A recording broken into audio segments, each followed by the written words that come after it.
हमने इन सिटू कंजर्वेशन में पढ़ा, एक पढ़ा हमने नेशनल पार्क और उसके बाद हमने पढ़ा that is wild life sanctuaries. Now next हमारा टॉपिक आता है इसमें, दैट इज बायोस्फीयर रिजर्व। देखिए अब बायोस्फीयर रिजर्व क्या है। इंटरनेशनल कोऑर्डिनेटिंग काउंसिल यानी कि आईसीसी ने, ये इंटरनेशनल कोऑर्डिनेटिंग काउंसिल जो है ये थी यूनेस्को की, united national UNESCO, united national educational scientific cultural organisations. नवंबर 1971 में इन्होंने इंट्रोड्यूस किया designation of biosphere reserve for natural areas. उन्होंने कहा कि जितने भी नेचुरल एरियाज़ है जहाँ पे हमें लगेगा कि ये बायोस्फीयर रिजर्व में इसको रखना है, तो इन्होंने एक ICC काउंसिल बिठा दी। उसके बाद जो कंसेप्ट है बायोस्फीयर रिजर्व का, उसको फिर से रिफाइनिंग की गई, रिफाइंड किया। टास्क फोर्स ऑफ यूनेस्को के द्वारा एक प्रोग्राम लाया गया जिसे कहते हैं MAB programme, man and biosphere programme. MAB stands for man and biosphere programme. ये आया 1974 में, ठीक है। और फॉर्मली जो है बायोस्फीयर रिजर्व को ऑफिशियली लॉन्च किया गया 1976 में, ठीक है। नाउ अब क्या क्या कैरेक्टर्स होने चाहिए बायोस्फीयर रिजर्व के लिए। सबसे पहला कैरेक्टर है कि बायोस्फीयर रिजर्व जो है वो प्रोटेक्टेड एरियाज होना चाहिए, चाहे वो लैंड है, कोस्टल इन्वायरमेंट है या ओशन इन्वायरमेंट है। सबसे पहली बात है इसमें कि ये बायोस्फीयर रिजर्व जो है ये प्रोटेक्टेड होना चाहिए, ठीक है ना। और जो इसमें एक और क्राइटेरिया है, where the peoples are an integral part of the ecosystem. यहाँ पे जो लोग हैं वो इसका एक इंटीग्रल पार्ट होने चाहिए। क्लियर है जी। दूसरा, the network of biosphere reserve includes significant examples of biomes through out the world. ये दूसरा है। थर्ड आता है इसमें, जितने भी बायोस्फीयर रिजर्व है इसमें एक या एक से ज़्यादा कैटेगरी में फॉलो होना चाहिए। वो देखिए वो क्या क्या कैटेगरी है। पहले कि एक नेचुरल बायोम हो, एक नेचुरल इकोसिस्टम रनिंग में होना चाहिए, और दूसरा वहाँ पे यूनिक कम्युनिटीज़ होनी चाहिए, यूनिक कम्युनिटीज़ ऑफ बायोडाइवर्सिटी। मतलब वहाँ पे थोड़ी सी डिफ्रेंशिएटेड कम्युनिटीज़ होनी चाहिए as compare to other areas. और यहाँ पे कुछ अनयूजुअल नेचुरल फीचर्स होने चाहिए, और ये अनयूजुअल नेचुरल फीचर जाहिर सी बात है किसी दूसरे फीचर्स के साथ मैच नहीं करने चाहिए। ये कुछ फीचर्स हैं बायोस्फीयर रिजर्व को रिकग्नाइज करने के। उसके बाद ये एक बायोस्फीयर रिजर्व एक हार्मोनियस लैंडस्केप की एक एग्जांपल है, और ये हमें बताती है कि ट्रेडिशनल पैटर्न में हम लैंड यूज़ कैसे करते हैं। ये भी एक एग्जांपल है इसकी। उसके बाद ये एक मॉडिफाइड भी हो सकता है या डिग्रेडेड इकोसिस्टम भी हो सकता है। या इसमें मॉडिफिकेशन आ सकती है, यहाँ डिग्रेडेशन हो चुकी होंगी। Capable of being restricted, restored और to move to more natural conditions. अब अगर डिटीरियोरेट हो रही है एनवायरमेंटल कंडीशन, उसको रेस्टोर करने के लिए भी हो सकता है बायोस्फीयर रिजर्व को डिक्लेयर किया जाए। क्लियर है जिस नाउ। हाँ, अब बायोस्फीयर रिजर्व जो है they are non manipulative core areas. इन्हें हम मैनिपुलेट नहीं कर सकते, ये नॉन मैनिपुलेटिव है। मतलब कि एज सच नेचर ने जैसे हमें प्रोवाइड किए हैं ये वैसे ही है। इनमें कोई ह्यूमन का जो कोर वाला जोन है इसमें ह्यूमन का कोई इंटीग्रेशन नहीं है। नाउ अब देखिए structure and design of biosphere reserve. ये बायोस्फीयर रिजर्व कुछ ऐसा दिखता है। यहाँ पे बेसिकली 3 जोन दिखते हैं। सबसे पहले दिखता है कोर जोन, उसके बाद बफर जोन दिखता है, और थर्ड जोन दिखता है ट्रांजिशन जोन। इस ट्रांजिशन जोन को हम T से रिप्रेजेंट करते हैं। इस T जोन को हम ट्रांजिशन जोन कहते हैं, और it is also known as area cooperation. इसे हम एरिया कोऑपरेशन के नाम से भी जानते हैं, ठीक है ना। यहाँ हम इसे मैनिपुलेशन जोन भी कहते हैं, मैनिपुलेशन जोन भी कहते हैं। इस जोन में लोग रहते हैं, लोग काम करते हैं, नेचुरल रिसोर्सेज को यूटिलाइज करते हैं, इनके प्रोडक्ट्स बनाते हैं, उन्हें मार्केट में लीगल तरीके से सेलिंग बाइंग वगैरह इसकी की जाती है। तो T जोन सबको समझ में आया। ट्रांजिशन जोन है, एरिया कोऑपरेशन कहते हैं, मैनिपुलेशन जोन भी कहते हैं। यहाँ पे ह्यूमन एक्टिविटीज़ अलाउड है, यहाँ पे ग्रेजिंग अलाउड है, फॉरेस्ट्री अलाउड है, ठीक है ना। प्राइवेट ओनरशिप भी अलाउड है यहाँ पे, ठीक है ना। उसके बाद आता है बफर जोन। बफर जोन को फर्दर डिवाइड किया है। सबसे ऊपर की ट्रांजिशन जोन के नेक्स्ट में आता है B2 जोन, बफर जोन 2, और B1 जोन, बफर जोन 1। जो बफर जोन 2 है ये एक ऐसा एरिया है जहाँ पे सोशल फार्मिंग की जाएगी, फॉरेस्ट्री की जाती है, लोग यहाँ पे काम करेंगे, और ट्राइबल लोग यहाँ पे रहते हैं। क्लियर है ये चीज़। नाउ जो B1 है, बफर जोन 1 जो नियर है कोर जोन के, इस बफर जोन में टूरिज्म है, यहाँ पे टूरिज्म अलाउड है।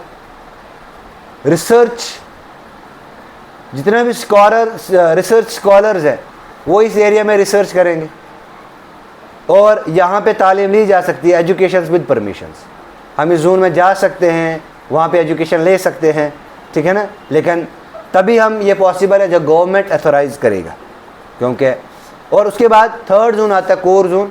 ये हाईली सिक्योर जोन होता है, यहाँ पे किसी भी किस्म की एक्टिविटी अलाउड नहीं है। ये बहुत ही फ्रेजाइल जोन होता है, यहाँ पे अगर इसके साथ छेड़खानी करेंगे तो पूरा इकोसिस्टम जो है वो डिसरप्ट हो सकता है। क्लियर है ये चीज़? तो ये था कुछ जहाँ पे हमने डिज़ाइन और स्ट्रक्चर देखा कैसा है बायोस्फीयर रिजर्व का। Now what are the functions of biosphere reserve? तो सबसे पहले हम कंजर्वेशन के फंक्शंस देखते हैं। इसमें हम फंक्शंस में कंजर्वेशन फंक्शन देखेंगे और डेवलपमेंटल फंक्शंस देखेंगे। देखिए पहले 4 जो हैं वो कंजर्वेशनल फंक्शंस हैं। सबसे पहला कंजर्वेशनल फंक्शन क्या है? To ensure the conservation of landscape, ecosystem, species and genetic variations. Genetic level पर स्पीशीज़ को कंजर्व करना बायोस्फीयर रिजर्व में पॉसिबल है। इकोसिस्टम में जितनी भी स्पीशीज़ है उनको प्रिजर्व करना बायोस्फीयर रिजर्व में पॉसिबल है। दूसरा, ट्रेडिशनल रिसोर्स यूज सिस्टम को कैसे एनकरेज, कैसे उसको प्रमोट करना है, ये चीज़ भी हम यहीं पे सीखते हैं। Third, to understand the pattern and process of functioning of ecosystem. Ecosystem का क्या पैटर्न है और क्या प्रोसेसिंग हो रही है इकोसिस्टम की, ये चीज़ भी हम बायोस्फीयर रिजर्व में पढ़ते हैं। इसके बाद, to monitor the natural and human cause changes on spatial और टेम्पोरल स्केल। मतलब नेचुरल या ह्यूमन काज चेंज, चाहे वो परमानेंट है, सेप्टियल मीन्स परमानेंट चेंज है, या वो टेम्पोरल चेंज है, इन दोनों चेंजेस को कैसे मॉनिटर किया जाएगा, whether the ecosystem is natural और आर्टिफिशियल, दोनों में हम कैसे चेंज लाएंगे, ये आता हमारे पास बायोस्फीयर रिजर्व के कंजर्वेशन स्टेटस में इसके फंक्शंस। नाउ इसके बाद आते हैं इसके कुछ डेवलपमेंटल फंक्शंस में। अब डेवलपमेंटल फंक्शंस में पहला फंक्शन क्या आता है? To promote at the local level. हमने क्या करना है? लोकल लेवल पर प्रमोट करना है, इकोनॉमिक डेवलपमेंट करनी है, which is culturally, socially and ecologically sustainable. ये कल्चरली भी सस्टेनेबल हो, इकोलॉजिकली भी सस्टेनेबल हो और सोशली भी सस्टेनेबल होनी चाहिए, ठीक है ना। उसके बाद हमने कुछ ऐसी स्ट्रेटजीज़ बनानी है, कुछ ऐसी स्ट्रेटजीज़ को लीड करना है जिससे हम इम्प्रूव कर सकते हैं नेचुरल रिसोर्सेज को और मैनेज भी कर सकते हैं नेचुरल रिसोर्सेज को, है ना। हमने नेचुरल रिसोर्सेज को इस तरीके से मैनेज करना है ताकि सस्टेनेबली वो फ्यूचर जनरेशन के लिए भी यूजफुल रहे। Is it clear to you? ये थे कंजर्वेशनल और क्या कहते हैं, डेवलपमेंटल। नाउ अगर हम बात करेंगे इंडिया में, तो इंडिया में टोटल 18 बायोस्फीयर रिजर्व है। इसमें से लेटेस्ट जो है वो है पन्ना बायोस्फीयर रिजर्व, ओल्डेस्ट जो है वो नीलगिरी बायोस्फीयर रिजर्व है, ठीक है ना, तमिलनाडु में जो है। नाउ अब इन 18 बायोस्फीयर रिजर्व में से 12 जो है वो मोस्ट इंपॉर्टेंट है। जो 12 हैं ये यूनेस्को की साइट पे चढ़े हुए हैं, मैप प्रोग्राम के तहत इन्हें यूनेस्को की साइट पे लिया गया है। ये 12 जो है मोस्ट इंपॉर्टेंट है, ठीक है ना। अब इंडिया में जो है 12 बायोस्फीयर रिजर्व जो है वो यूनेस्को में लिस्टेड है। Now list of biosphere reserve in India. सबसे पहले आपने याद रखना है कोल्ड डेजर्ट। कोल्ड डेजर्ट से हमें ऐसा याद आता है, हो सकता है लद्दाख में, नहीं, कोल्ड डेजर्ट जो है हिमाचल प्रदेश में, लाहौल एंड स्पीति। इसी लाहौल और स्पीति डिस्ट्रिक्ट से हमारा चंद्रभागा रिवर भी निकलता है, ठीक है ना। और ये कोल्ड डेजर्ट जो है बड़ा एक आइसी माउंटेन है, इसे बायोस्फीयर रिजर्व घोषित किया गया है।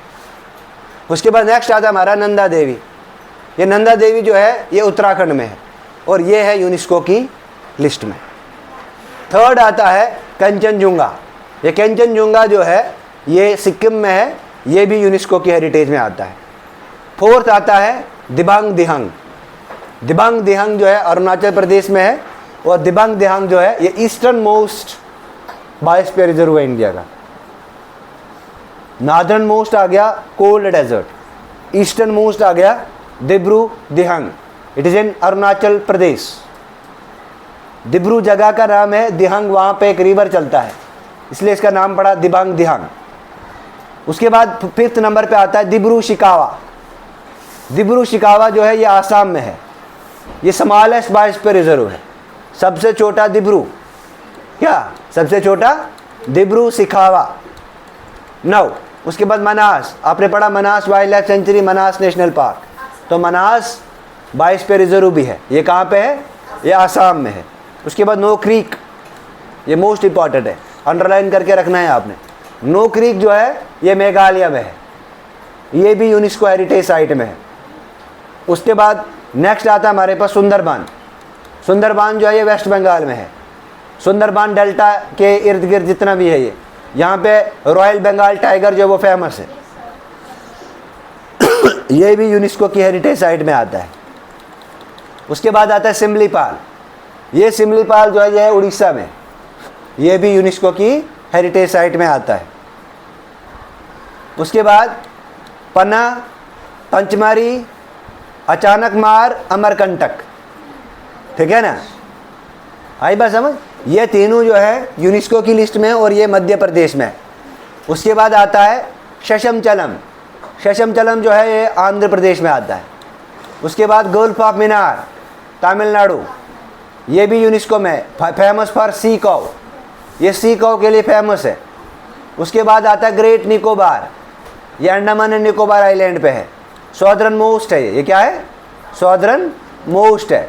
और यहाँ पे क्रोकोडाइल के लिए famous for soft water crocodile, और ये भी यूनेस्को की हेरिटेज साइट में है। आई बात समझ। तो ये थे कुछ 18 बायोस्फीयर रिजर्व। इसके अलावा एक और है अगस्त्य मलाई, ये अगस्त्य मलाई जो है, अगस्त्य मलाई, अगस्त्य मलाई जो है ये तमिलनाडु और केरल के बॉर्डर में है। यहाँ पे नीलगिरी थार और एलिफेंट रहता है इसमें, ठीक है ना, लेकिन ये अगस्त्य मलाई जो है it is the border on Tamil Nadu and Kerala, ये भी यूनेस्को साइट पे है। उसके बाद नीलगिरी आता है, ये पहला बायोस्फीयर रिजर्व है इंडिया का, ये ओल्डेस्ट भी है, इसको आप ओल्डेस्ट कहो या फर्स्ट बायोस्फीयर रिजर्व कहो, ठीक है ना। अब देखो ये ट्राई जंक्शन पे आता है, केरला, कर्नाटक और तमिलनाडु के ट्राई जंक्शन पे, मतलब तीनों बॉर्डर इसको टच करते हैं, ठीक है ना। और ये नीलगिरी जो है ये इंडियाज़ का फर्स्ट है, ये भी यूनेस्को की साइट में। उसके बाद आता है next, that is run of Kutch. Run of Kutch जो है ये वेस्टर्न मोस्ट है, ये क्या है, वेस्टर्न मोस्ट है, लार्जेस्ट है और गुजरात में। सबसे बड़ा, सबसे लार्जेस्ट रन ऑफ कच्छ, सबसे छोटा Dibru Saikhowa, eastern most Dibang Dihang, western most Rann of Kutch, northern most cold desert, western most south Andaman, है ना, पढ़ा ना अभी साउथ, नहीं sorry great Nicobar, that is great Nicobar. Clear है ये चीज़। नाउ इसके बाद आता है 4th टाइप आता है इसी में, sacred groves and sacred lakes. आई बात समझ। अब देखिए बहुत सारे सेक्रेड फॉरेस्ट है, सेक्रेड लेक, इसमें सेक्रेड ग्रूव्स भी आता है। देखिए सेक्रेड फॉरेस्ट छोटे छोटे पैचेस है, और ये छोटे छोटे पैचेस फॉरेस्ट के इन्हें ट्राइबल लोग ही प्रोटेक्ट करते हैं। क्यों? क्योंकि ट्राइबल लोग यहाँ पे पूजा वगैरह करते हैं, पूजा पाठ वगैरह, ये इन्हें बहुत सिक्योर और बहुत सेक्रेट और बहुत रिलीजियस मानते हैं। इसीलिए इन फॉरेस्ट को प्रोटेक्ट करना है, इसलिए इन्हें कहा जाता है सेक्रेड फॉरेस्ट। ऐसे फॉरेस्ट जो हैं ये इन अनडिस्टर्ब्ड हैबिटाट में रहते हैं, ये अनडिस्टर्ब्ड हैबिटाट में पाए जाते हैं। और बेसिकली अब ये कहाँ पे होते हैं, mostly they are surrounded by degraded landscapes, ऐसे लैंडस्केप्स जो ख़त्म होने की कगार पे हैं, उन एरियाज़ में ये पाए जाते हैं। अब ऐसे सेक्रेड फॉरेस्ट इंडिया में कहाँ कहाँ पे प्रेजेंट है, केरला में प्रेजेंट है, महाराष्ट्र में प्रेजेंट है, कर्नाटक में प्रेजेंट है और मेघालय में प्रेजेंट है। सिक्किम में एक लेक है, इस लेक का नाम है कैचियोपेलरी लेक, इसे सेक्रेड लेक माना गया है ना। इसको प्रोनाउंस कर लेना, कैचियोपेरली पढ़ लो या कैचियोपेरली पढ़ लो, ठीक है ना। ये सेक्रेड लेक है, ठीक है ना। और यहाँ का फ्लोरा और फन्ना जो है ये प्रोटेक्ट करते हैं, ठीक है ना।